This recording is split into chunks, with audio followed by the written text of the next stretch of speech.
Hey guys, have you ever thought that how time affect on our lifestyle? It is time, by which cosmos born in space, stars and different solar systems become active, first life molded, darkness, light, mankind, everything has connected with it. Today, in this video I'm going to tell about active and passive calendars through the historical time. First question is, what is exactly the calendars? The calendar is based on three key astronomical events. A day, which is the time from one sunrise to the next sunrise, one complete rotation of the Earth. A year, which is approximately 365.24 days, one complete orbit of Earth around the Sun. A month, which is approximately 29.53 days, one complete orbit of the Moon around the Earth.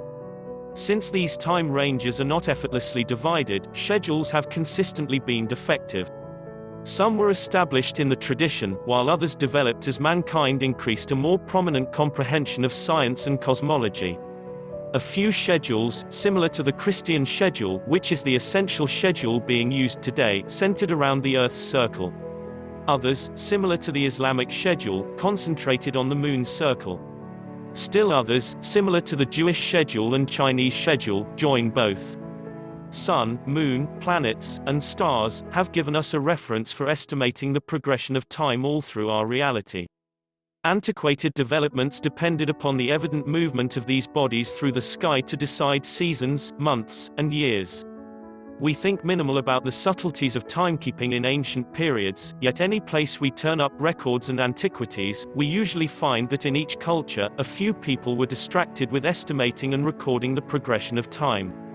Ice Age trackers in Europe more than 20,000 years back scratched lines and gouged openings in sticks and bones, conceivably checking the days between periods of the Moon.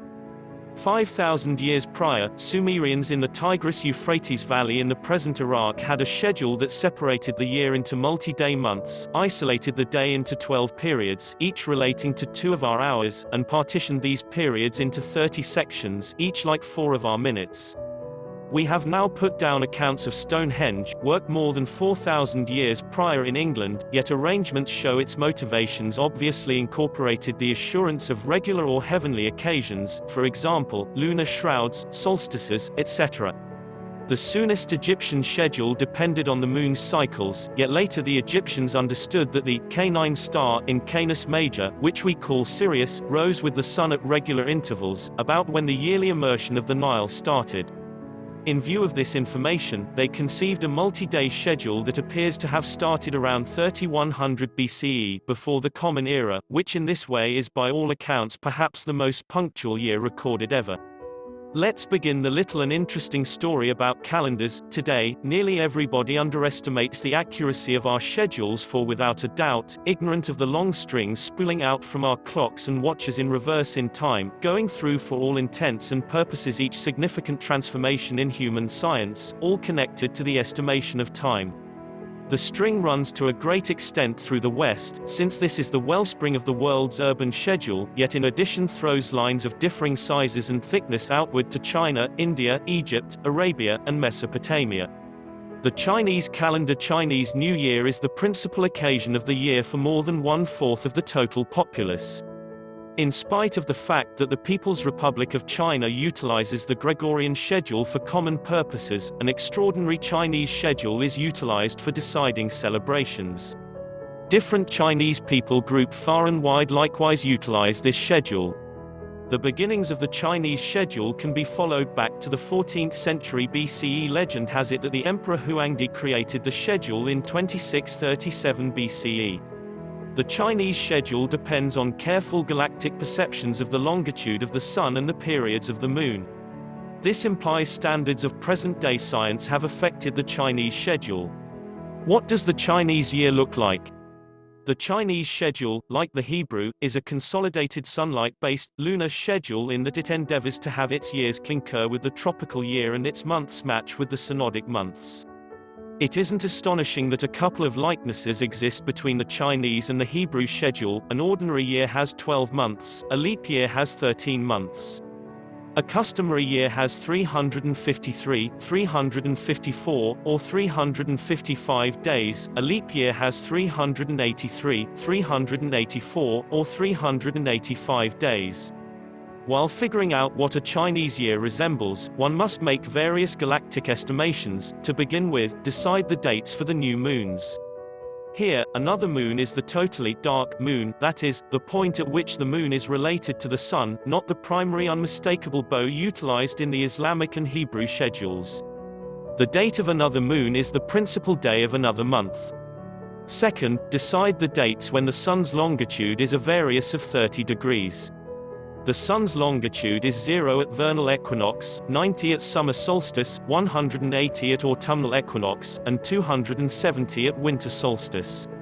These dates are known as the principal terms and are utilized to decide the quantity of every month. Principal term 1 happens when the sun's longitude is 330 degrees.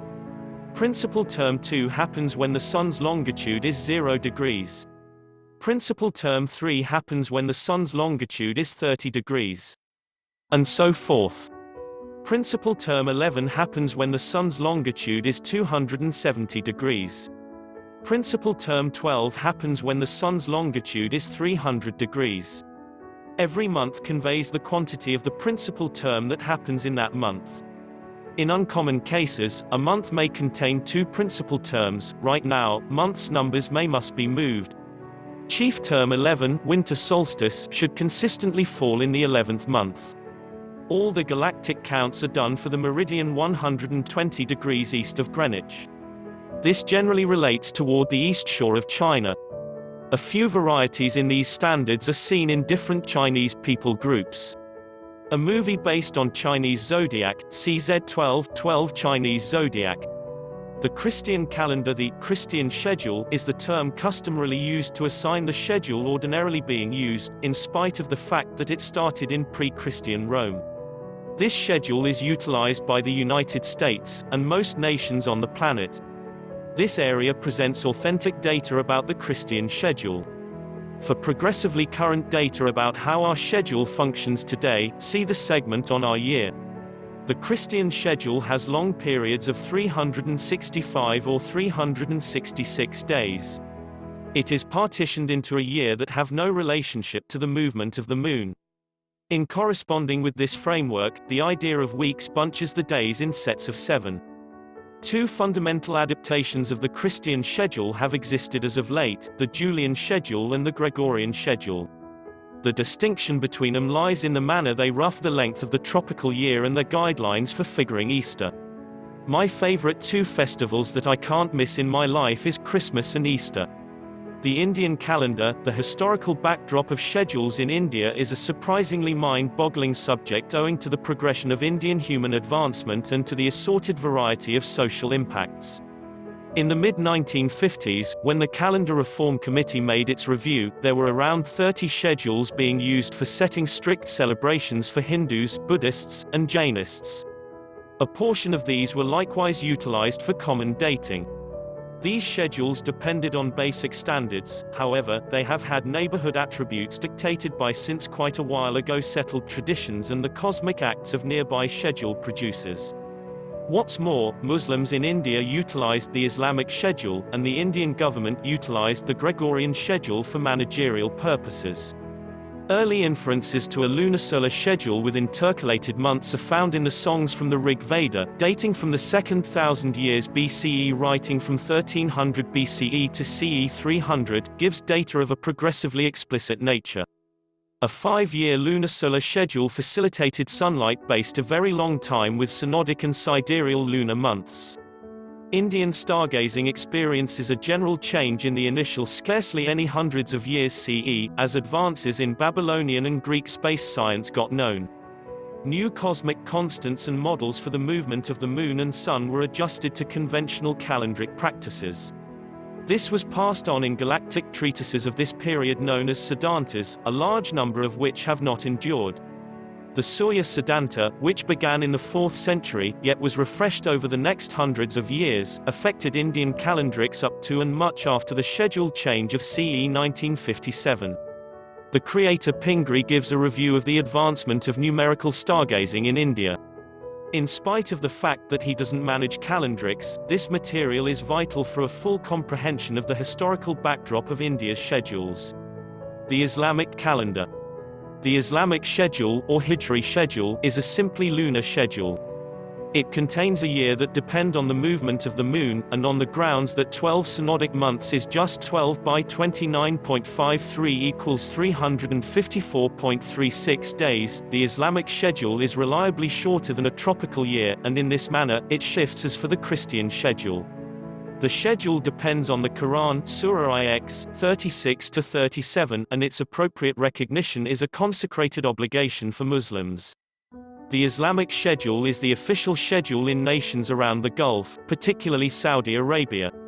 However, other Muslim nations utilize the Gregorian schedule for common purposes and just go to the Islamic schedule for strict purposes.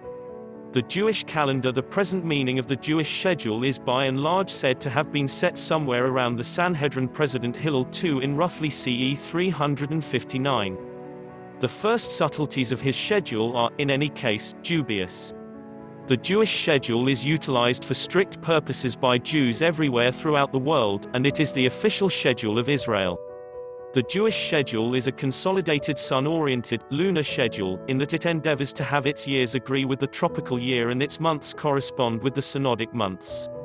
This is an entangled objective, and the principles for the Jewish schedule are correspondingly captivating.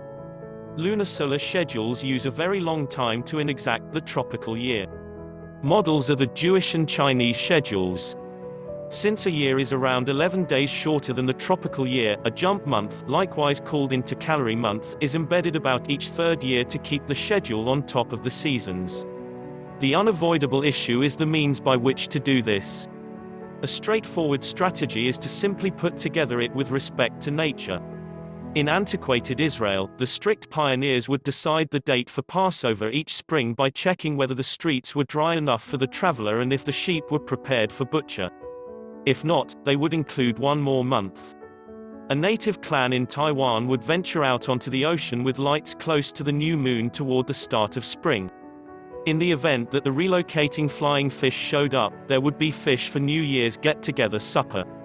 If not, they would attempt their karma 1 month from now. Ethiopian calendar. The Ethiopian schedule depends on the Coptic schedule, despite the fact that it contrasts with respect to the holy person's days and the hour of watching them. The Coptic, or Egyptian, schedule is 7/8 of a year behind the Gregorian schedule. This inconsistency results from contrasts between the Ethiopian Orthodox Church and the Roman Catholic Church with regards to the date of the formation of the world. The Ethiopian schedule depends on the Egyptian. The Persian calendar. The Persian schedule is a sun-based schedule with a beginning stage that coordinates that of the Islamic schedule. Aside from that, the two schedules are not related. The cause of the Persian schedule can be followed back to the 11th century, when a gathering of cosmologists, counting the notable writer Omar Khayyam, made what is known as the Jalali schedule. In any case, various changes have been made to the schedule from that point forward. The present schedule has been utilized in Iran since 1925 and in Afghanistan since 1957. Be that as it may, Afghanistan utilized the Islamic schedule in the years 1999 to 2002. Balinese calendar. The Balinese use two schedule frameworks, the Hindu Karka and their own Pawukon. The Pawukon is mind-boggling. It depends on 10 simultaneous weeks, which have 1 to 10 days, despite the fact that the one-day week is actually a duplicate of the two-day week with just a single day named. To confound matters, just the 3-day, 5-day and 7-day weeks run consistently, the others are inferred in different ways. The Baha'i religion was established in Iran in the mid-19th century by Mirza Hussein Ali Nuri, who is known as Baha'u'llah Arabic, greatness of God. The foundation of Baha'i conviction is the conviction that Baha'u'llah and his precursor, who was known as the Bab, were appearances of God, who in his substance is mysterious. Some historical calendars which are not active in current era, such as the Babylonian calendar, the Egyptian calendar, the Hittites, the Maya calendar. So, this is the end of the video. Thanks for watching.